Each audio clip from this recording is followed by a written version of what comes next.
Kamira went, No, dark. there she There is. she is. Hi, everybody. Welcome to Behind the Scenes. And we're going to have a great conversation today. I hope everyone had as much fun researching when their kids think they've lost it as I did. Quite not what I expected. Um, anyway, so I want to start by saying, well, Jessica's not a parent, but for the rest of us, like, we're good parents. I mean, I think I can say that objectively, knowing all of you and what parenting can look like. We are really good parents, and yet I'm sure we're going to share some crazy stories today because no matter how good a parent you are, this is rough terrain here. And, there are going to be moments where we lose it. So this conversation started because I shared how I lost it on Thanksgiving a few years ago. And it turns out I'm not alone in that story. I think holidays are so fraught. It's such a tough time. But I asked my son, my youngest, and he reminded me of when I lost it with my daughter, which I think I wrote an article about it. And I literally told her to give me the keys, and she wouldn't give me the keys. And so I wrestled her to the ground. I mean, we both had bruises, like such a horrible, horrible parenting moment. And yet we still have a relationship. We both kind of apologized, but it was definitely the low of my parenting. Like I've never been physical with a kid, but something about, like, you're not the boss of me just really rubbed me wrong, and we went at it. And anyway, it led to a lot of therapy sessions that were really helpful. Thank you, Amy Spidell. All right, jump in, anybody, rescue me.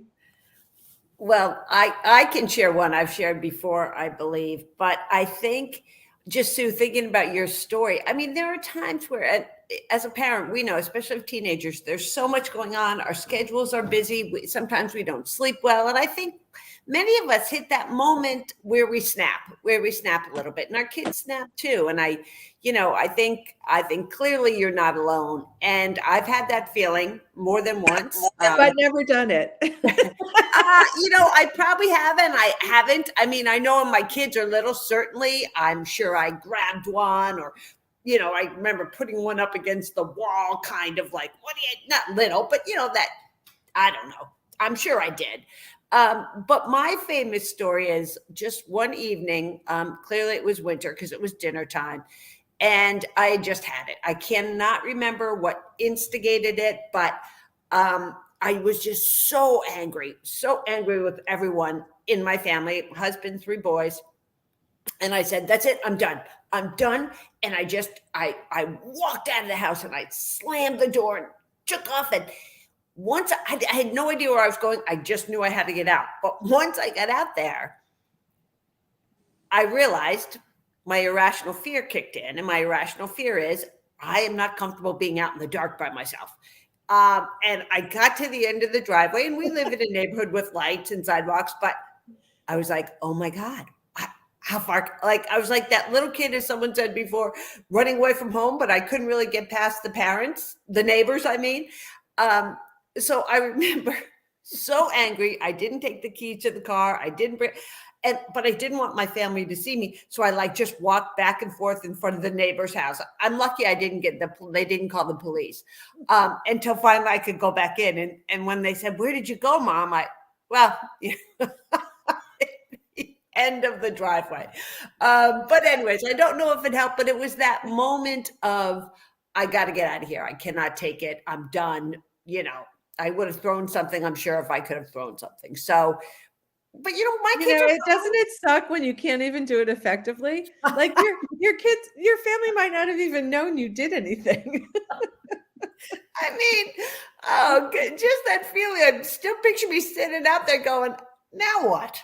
Now what? Anyway, that's my story of totally losing it. And then having to laugh about it. I think we have laughed about it. I think that's a great thing. As they've gotten over and time has passed, we've laughed about it, and not so horrible, I guess. Not so horrible. All right, jump in, guys. Who's next? So you guys hear me? Yes, you're breaking up a little bit. I was having audio troubles, which is odd. But anyway, I texted my guys and asked them for an example. Of course, they didn't reply. So this morning, when I got the link to this class, I texted them again. And our youngest says, you mean like 2 weeks ago? So we really got into it 2 weeks ago. He was upset with me. He was not talking to me. But then he realized he had to start talking to me because my birthday happened. So the fight was over. So I texted back to him today and I was like, I think a better example would have been when I was wrong. So now he's not talking to me again.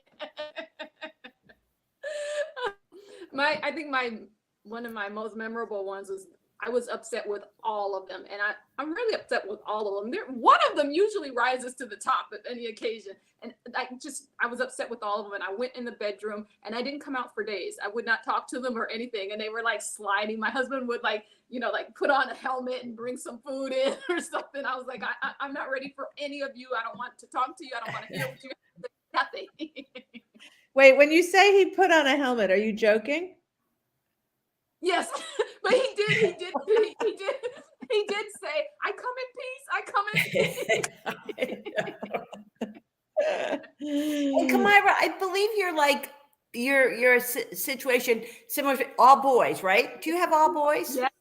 Yes. And I truly think, again, I'm no expert here on boys, but I truly think they don't get the emotion as much maybe as our daughters would.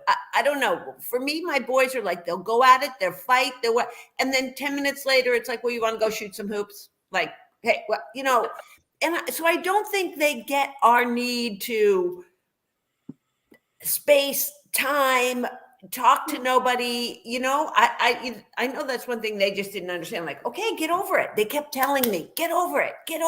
So I don't know if anyone else has that experience with all boys, but that's mine. All right, jump in, Melissa or Francisca.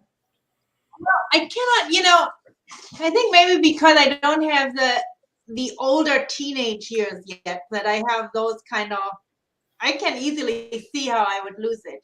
My examples are probably all with younger kids, but because I'm a homeschooler, I spend a lot of time with my kids, right? And that can sometimes just be a little bit too much. Like when you think about, generally they go off to dance or music or whatever in the afternoon, but like during COVID, it was 24/7. And I was like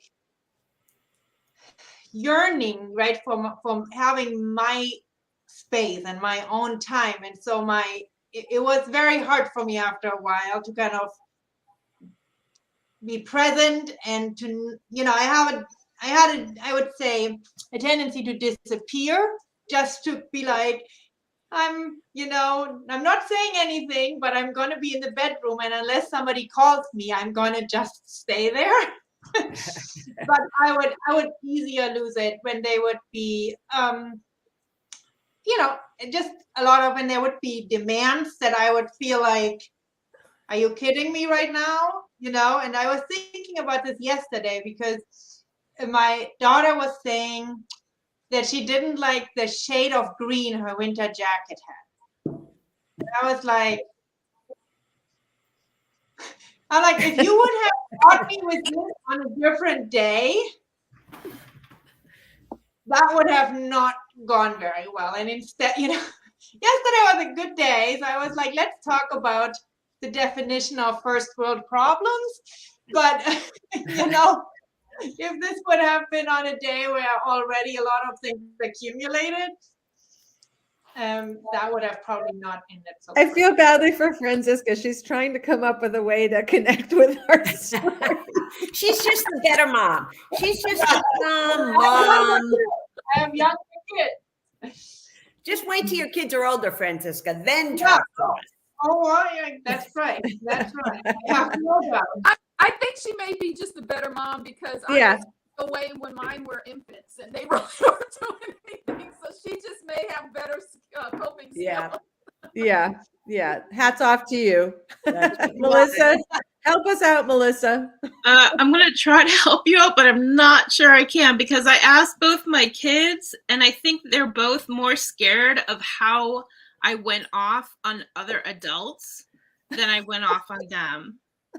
So, I mean, like when I'm in mother bear mode, I am in full mother bear mode. So my Well, give us a story. Tell us a story of how you went off on oh someone. my God. So this may have affected my daughter's future too. So, and she just left so I can talk about her because she'll never see this. But so when she was in high school, she took an engineering class and the teacher did peer assessments in there. She was one of 2 girls in the class and the boys rated her bossy and a know-it-all and I don't know, some like other similar stuff. And this teacher, he presented it to the kids as a what is it called? Kind of like a work review, but like for like a career assessment kind of thing, like your suitability for this career. And Wow. I lost my shit. Are we on cable? Can you say that? I don't know. I don't know.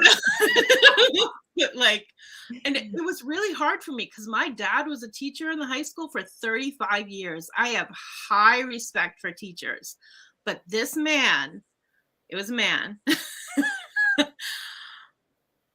I think I struck the fear of God in him because he was visibly shaking in this meeting. And I told him he had no business inspiring people to go into the engineering profession, male or female or otherwise. Like he's just perpetuating the whole culture in engineering. Oh my God, I was so mad. Anyway, yeah. So thank you for the warning, Melissa. We're all going to be very careful. It was really, yeah. I mean, my daughter, who was like an A student in engineering other than her peer reviews, did not go on to study engineering because of the culture of the classroom that she was in high school. And that just kills me because I know it would have been a phenomenal career, but she was like, if that's what it's like working as an engineer, like that's not for me. And I respect that, but it's still like, ugh, yeah, not so great. Wow. Yeah. Well, thank you. That's quite a story. Mm-hmm.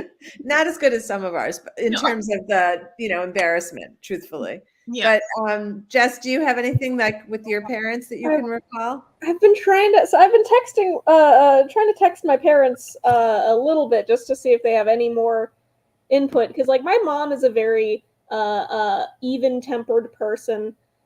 She doesn't really like lose her cool that often. I was like, do you remember ever losing your cool? And she's like, you remember how when you were a toddler you liked to run into traffic as a game? And I'm like, yeah, okay, that one I get. And I think my dad was a bit more of the lose his temper, raise his voice, lot of yelling when he was mad when we were younger. But I can't think of any specific instances of that, and he hasn't responded to my text, of course, because he's busy with his job or whatever. Well, so I think that it's interesting because my list is longer, I think, than yours, everyone. But you have 5, although you have 5 also, don't you? Yeah, I have a long list. I have a long list for each one. Yeah. So, well, I think what happens to, like in my family, we had a lot of death when my kids were teenagers. And I think just that kind of put like whatever was going on with them in like a sharper perspective of like, it just doesn't matter. like nothing is worse than this other stuff. So perspective makes a difference for sure. Yeah, it really did. It really did. Yeah. Yeah. My husband I texted my husband and he just reminded me that when I turn like toxic is when my kids lie to me. He says that you turn our whole house into a hurricane and it stays like this for 2 days. Oh, I think your husband needs to come on. Okay, it's available. I think he needs to share. Yeah, I conveniently forget. But no, that is, I really, that is definitely the spot where you get me. When Yes. Okay, you guys- Francisca, I'm pretty sure we have an article or an interview or something about lying. Don't we have something with? Yeah. Yeah, we have a bunch million. of things Hold on. because as it turns out, everybody lies. So here, Yeah. maybe we can share some of those. And kids lie when they're afraid of the consequences in particular. Yeah. Right. But I'm with you, Francisca. But I The- think my kids are more afraid of being caught lying, but the consequences cannot be worse than that. Lying. Yeah. but Francisca, I'm with you. That's what happens later, because I'm like you. It wasn't the action, it's the lie. Yes. As they got Yes. older, since they knew they would get in trouble for lying, when something came up, they just wouldn't talk. They would literally like plead the fifth. And that's how I knew they were like, I don't want to tell you the truth, but I can't lie, so we're not going to talk. And Yes. they're adults now, and they still do that. They just go, Yes. The face. If they don't say anything, oh, Kamira, my guys too, same thing. And it would drive me nuts because they knew it would drive me nuts. Yeah. Yeah. All right. Well, Kamira, who you got for tomorrow? tomorrow we are talking about if your teen is near ready to launch, that's already enough to worry about as a parent. Are they prepared to launch? Are they going on, they're graduating high school? Are they going on to college? Maybe they're graduating in a year or two, or maybe they're going to a career.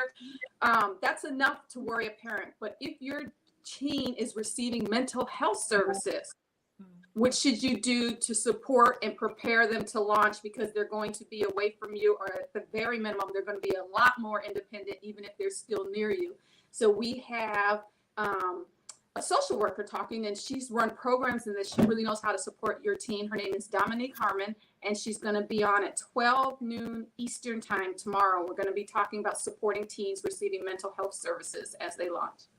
Excellent. All right, everybody. Thanks for joining us. We will see you here next week. Have a good day.